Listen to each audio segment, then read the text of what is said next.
Welcome to the living room at the Goldman School of Public Policy. I'm here today with the 11th Chancellor at the University of California at Berkeley, Carol Christ. We're going to talk about free speech. Chancellor Christ, Berkeley has been riven in the last year by complicated situations involving free speech. Why don't you recount what's happened over the last year and some of the episodes that have created difficulties for Berkeley, but have also perhaps led Berkeley to a new understanding of how to think about protecting free speech? Well, thank you for that question, Henry. I think the set of events that I think of as our year of confrontation with free speech began in February of 2017, when Milo Yiannopoulos came here to speak by invitation of the Berkeley College Republicans. We thought we had prepared adequately for this event. It turns out that we hadn't. Mm-hmm. And the speech didn't take place because there was a riot on Sproul Plaza instigated by an outside group called the Antifa that wanted to make it impossible for Milo Yiannopoulos to speak. That led to a lot of soul searching on the campus's part. Ann Coulter then announced she was going to speak. We prepared much more fully for that event, but then she, in fact, didn't show up. She subsequently claimed she had been denied the right of free speech on the Berkeley campus, but in fact, she didn't come. Actually, that's an interesting moment because, as I remember it, she had said she was going to come on a certain date, and then the campus said, no, that date just doesn't really work. Here's another date, we'd be welcome to have you. And she said no to that, claiming that somehow her free speech rights had been violated. Is that true, that her free speech rights had been violated by us giving her another day? Of course not. I mean, nobody has the right to speak in a certain venue on a certain date if the venue isn't available. I mean, that would be true for anybody. Say you had a string quartet and you wanted to have a string quartet concert in Hertz Hall on, I don't know, December 23rd at 3 o'clock in the afternoon, and the hall wasn't available. Then you negotiate about the date. Right. So it was that kind of discussion. So free speech does not amount to somebody saying, I have the right to appear in any classroom at any time at the University of California to make my speech. Exactly. There are time, place, and manner restrictions, and certainly one of the time, place, and manner restrictions is the availability of the space at that particular And so that gets at an issue we're going to explore a little later, which is the issue that we are a university and we have to continue educating students, and that sometimes puts restrictions on when we can have people come and give speeches. So then what happened in the fall? So in the fall, we had what I sometimes call the tale of two speeches. Mm-hmm. The Berkeley College Republicans invited a speaker named Ben Shapiro. Mm-hmm. Ben Shapiro is a serious, well-educated speaker, has very conservative views, but he should be able to speak on the Berkeley campus. And indeed, he had spoken on the Berkeley campus about a year and a half before, not to very much interest, frankly. But we were really worried about whether there was going to be, whether he would be heckled down, whether there would be a disruptive riot. So we took extraordinary precautions to protect his right to speak. And indeed, he did speak successfully. He was not interrupted by heckling. There were demonstrations, but not violent demonstrations. And we felt we were beginning to change the narrative. Mm-hmm. Ben Shapiro was followed by another intended appearance by Milo Yiannopoulos. He was calling it the Week of Free Speech. It was only 4 days, but that was what he was calling it, the Week of Free Speech. And he was bringing 25 speakers for 12 events over 4 days. It was essentially going to occupy the center of campus. He was invited by a student organization. It was very few members, only 5 members, called the Berkeley Patriot. Strange things started happening, or we began to be aware of very odd things 2 to 3 weeks beforehand. The student organization had met none of the requirements of our events policy. Usually, when you plan an event, especially of this ambition, you have to file forms with our police department to enable them. I have to do this as a dean. Let's be clear that if Yes. I have a controversial speaker, I have to worry about whether or not we have adequate police protection. I have to worry about paying for the venue if it's not one that I can otherwise control. That's exactly right. So they had not signed contracts for the venues. They had not paid the deposit for the venues. They hadn't provided the appropriate security forms, and they hadn't given us any evidence, contract, airplane tickets that the speakers were indeed coming.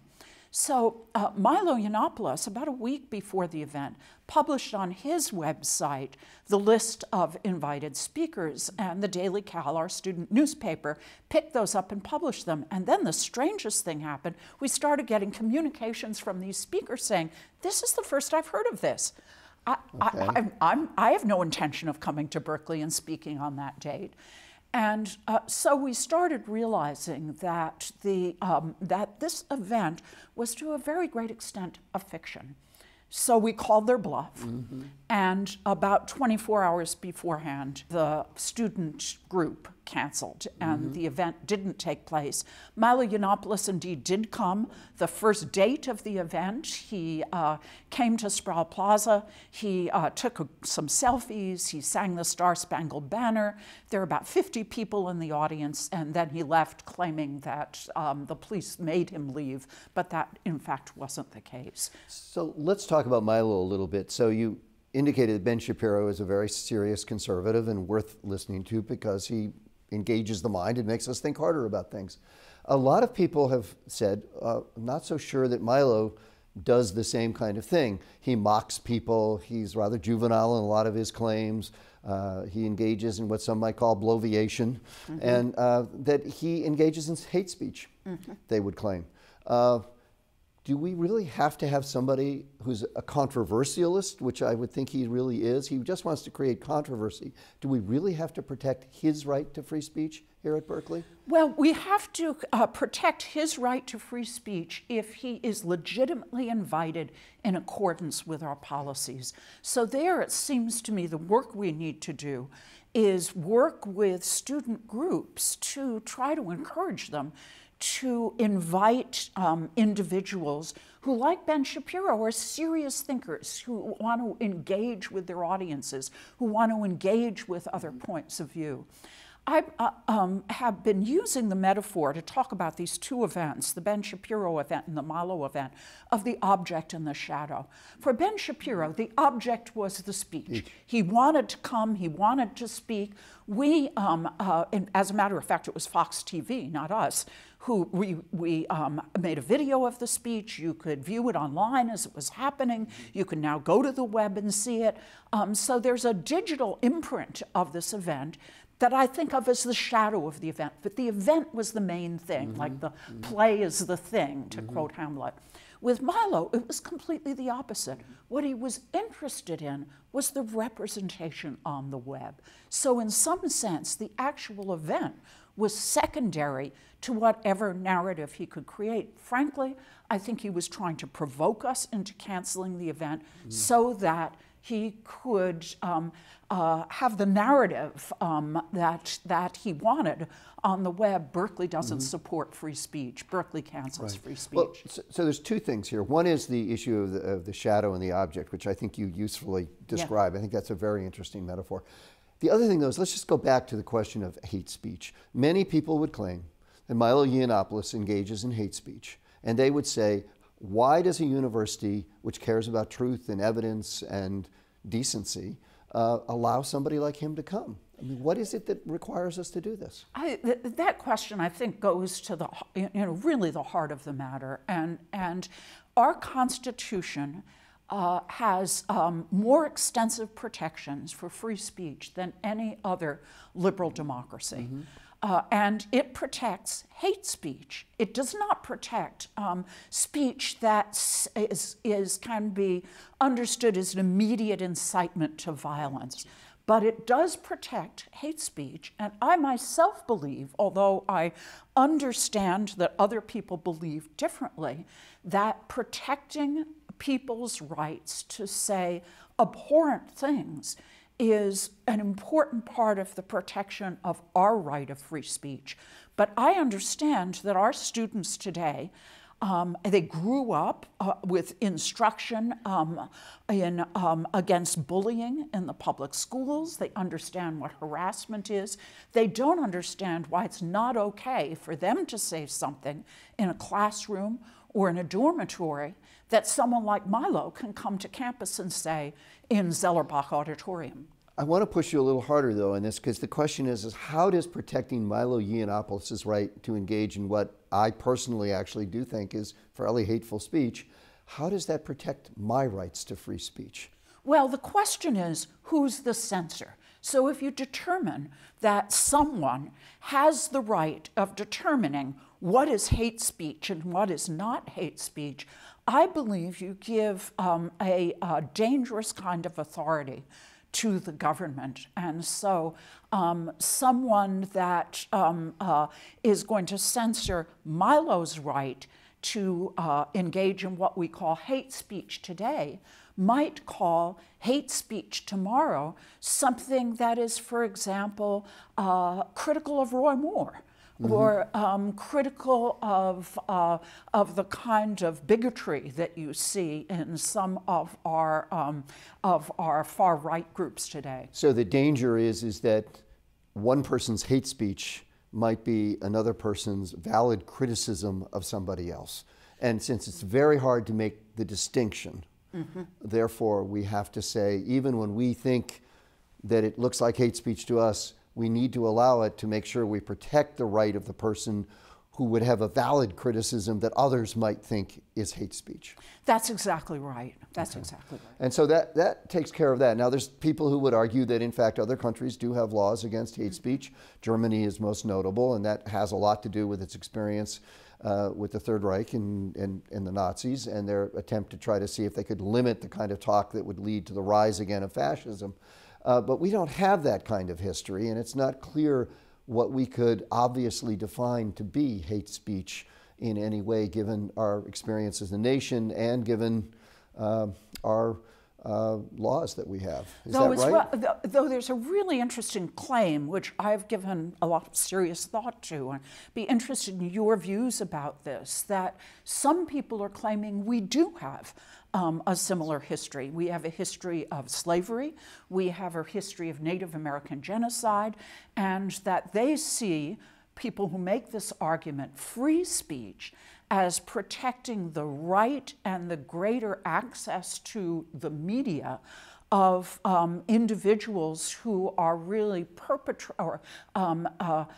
continuing the really terrible history that we have of racism in this country. And I think that's a very hard issue, and it's something we have to think about, is whether we can find ways, though, that don't necessarily try to define certain kinds of speech as hate speech, but that nevertheless tries to right the wrongs, which I think are clearly manifest in American history. Certainly, I don't think anybody, at least almost nobody, would disagree that slavery is a terrible wrong, and we did a terrible thing there. I mean, the sad thing is we do have the alt-right now, which does claim that maybe it wasn't such a bad thing, which is hard to comprehend. So that's the question of hate speech. Let's talk about academic freedom and what we want a university to be, and then let's circle back to the question of free speech. How is academic freedom the same or different from free speech? Academic freedom applies to faculty members, and it means that when I teach Victorian literature, for example, I have the freedom to pursue my both teaching and research in regard to that topic in whatever way seems to me intellectually engaging, ways in which I feel my own research has led me to think is right. It really is a protection of faculty members, and that includes instructors, graduate student instructors, their inquiry in regard to their teaching and research in any way that they feel is intellectually responsible. Do you think that doesn't protect, academic freedom doesn't protect somebody anybody coming to Sproul Plaza and wanting to make a speech about anything they want to make Do you think, does it extend to students too? I mean, my sense is that the penumbra of academic freedom also extends to students, that we want students to feel like they can speak freely about issues as well. Yes, but that doesn't mean that there isn't argumentation and a sense of right and wrong. So if you, get a paper from a student, right, and the student makes what you think is either a wrong argument on logical grounds or a wrong argument on evidentiary grounds, it doesn't mean you as a faculty member have to respect their academic freedom and give that student an A. And it's maybe worth backing up to say that although we give the great privilege of academic freedom to academics, we also judge them as they are being promoted on the degree to which their research adheres to the canons of logic and evidence and so forth. So this is not a right that's just given to anybody who happens to show up at the doorstep of a university. It is based upon the notion that they really are trying to do good knowledge research. That's exactly right, so that there are both internal systems in terms of promotion, salary advances, step increases for our faculty, but there's also the external forum, right, that faculty, that's what John Stuart Mill talked about as the free marketplace of ideas, and certainly faculty participate in that free market. No faculty member expects to put his or her ideas out in the public forum and not be challenged, not be critiqued, not be held to account for those ideas. So academic freedom is actually about allowing free speech, but also disciplining it by the notions of logic and evidence and having really an argument, not just saying whatever comes into your mind. So a university has is rooted in free speech, but it wants to go beyond free speech. And that means that we would hope that because logic and evidence might diminish the amount of hate speech, because you certainly couldn't say things that were hateful and based upon error, that we could then get a better dialogue within a university. So a university is about dialogue. Yes, that's exactly right. It's about dialogue, it's about evidence, it's about conversation, it's about exchange of views. And that's a value that we have to do even more now to foster. One of the things that's interesting, everyone knows that Berkeley is the home of the free speech movement. Mm-hmm. And I've found it really interesting to reflect on the differences between the free speech movement as the campus experienced it in the 1960s and the free speech controversy today. So the free speech movement in the 1960s was about students claiming their right to political speech on the campus of the University of California at Berkeley. Right. And indeed, civil rights activists among the students joined forces with Scranton Republicans. This was the year of the convention in which Goldwater and Scranton were competing for the Republican nomination to claim the right to have tables on Sproul Plaza in which they gave out political literature.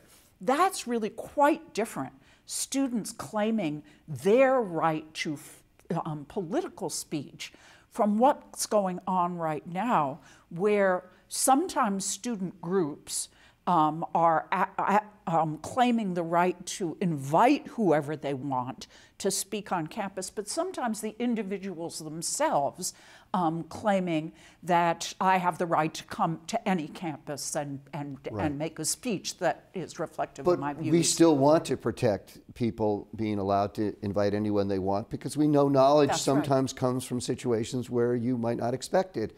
But there's also groups like Antifa who would claim that they have the right to heckle and to use the heckler's veto to stop this kind of dialogue going on in universities. How do we think about that problem?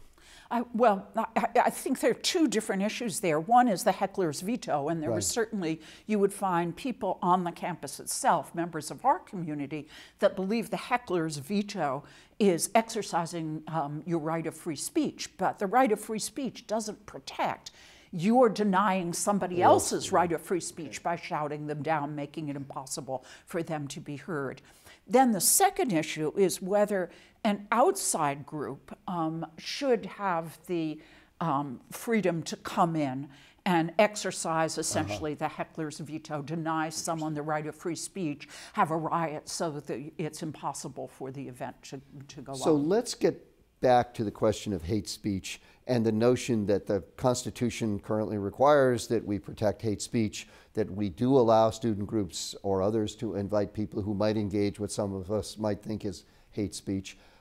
Us thinking that academic freedom allows us then to discuss these kinds of things and perhaps engage in a dialogue where we help students understand better the way the world works. So to put it another way, the antidote to hate speech is more dialogue, is one statement I've heard you make. Yeah, Oliver Wendell Holmes, the antidote to speech, is more speech. Hateful speech is more speech. And how do universities do this in a way that might get us beyond the problem of, well, you say it's hate speech, but I don't, and vice versa? What is it that we do, going back to what we've discussed, that really is important in a society? That question is such an important one. One of the conclusions I've come to in this time of thinking intensely about free speech is a process of engagement. Mm-hmm. It's not a set of principles you put down on a piece of paper. And what I believed is that we need to engage much more fully than we have as a community mm-hmm. with the issue of free speech, so we can think about the conflicts, the tensions between free speech and the values that we have as a community. Some of the things that I'm doing, bringing people with sharply divergent views mm-hmm. To campus to have a dialogue with each other so we can see what civil discourse across difference looks like. One of your faculty, Robert Reich, said at a talk on free speech, he wants the very smartest conservatives to debate with because he says that refines the character of his thinking. Yes. So that's what we do as a community. We subject people's arguments to careful, critical scrutiny. And it's something that I believe we have to do even more to teach our students. It's complicated at a place that's as big as Berkeley. So Berkeley isn't a single community where I can call an all-college meeting and bring everybody. Mm-hmm. It would have to be into the football stadium and say, let's have a dialogue about free speech. That's kind of a laughable idea of an event. So you have to keep repeating the event over and over. We've had several panels about free speech, and we had a particularly interesting panel a number of weeks ago on the harm of speech, which is a subject that keeps coming up. I think one of the things, though, too, that we need to make sure we do as a university so that we don't perpetuate the fact that some people have more access to free speech than others is that we have to be a very inclusive and diverse community, and that's really an exceptionally important thing that we must do. That's exactly right. I mean, the argument that underrepresented students and communities are making are some groups in our society, some individuals in our society have so much more access to platforms and power than others that the right of free speech really instantiates, protects power hierarchies. And so we have to do our best to make sure that we are providing a platform in which we are giving many groups and individuals access. Though I would like to talk a little bit about how the digital world really changes things. Let's talk about that, because yeah. that is one of the issues here that's really problematic. I think it is, and again, to quote your faculty member, Robert Reich, he said when the internet first started to develop, he thought this was a great equalizer, and he's come to the point of view that it is not an equalizer. In fact, it is enormously subject to wealth and the access that wealth gives to a platform. But what particularly strikes me is that that the digital world makes permanent and gives a kind of universal accessibility mm-hmm. to things that would have been in a pre-digital world contained within the room itself. So if I were to use some hateful term in relationship to you, it would stop with the conversation. If someone uses some hateful term or hate speech on the internet, it's permanently there. And so I don't think our law has caught up with how the digital world has changed speech. Although I've been driven to read about the French Revolution, because in the French Revolution, censorship was lifted, and suddenly there was this profusion of newspapers of the left, right, center, all sorts of types. And a lot of stuff that had never been said before got said about the different groups within France. And it took a long while before the media, and maybe they still haven't even, decided exactly how to deal with those kinds of problems. So part of the problem is making sure that the media and the institutions of a society start developing ways of adjudicating sort of what's acceptable because it is based on evidence and truth and knowledge, and what's maybe can be said but really isn't acceptable. Yes, but we live in a world, I mean, maybe this was true in pre-revolutionary France or revolutionary France, but right now we have so many echo chambers in which people read the media that reflect their point of view. And so there is, I remember when I was in graduate school and a young faculty member listening to Walter Cronkite every night, and he would say, that's the way it is. And we don't have any voice in today's media world, very noisy media world in which people trust to say that's the way it is, that there are lots of echo chambers, lots of media that are directed at very particular audiences. So that's the thing that seems to me very complicated about this media moment. But to finish, I think universities play an extremely important role because we do care about evidence and truth and logic. And we have to keep pushing the notion that those are really essential features of any dialogue, and that free speech without that is just noise. That's exactly right. If you have alternative facts, you have to be able to show where the alternative facts have roots in real things. And so there's lots of work for the University of California to do. Extraordinary amounts of work for the University of California to do. Thank you, Chancellor Christ. Thank you.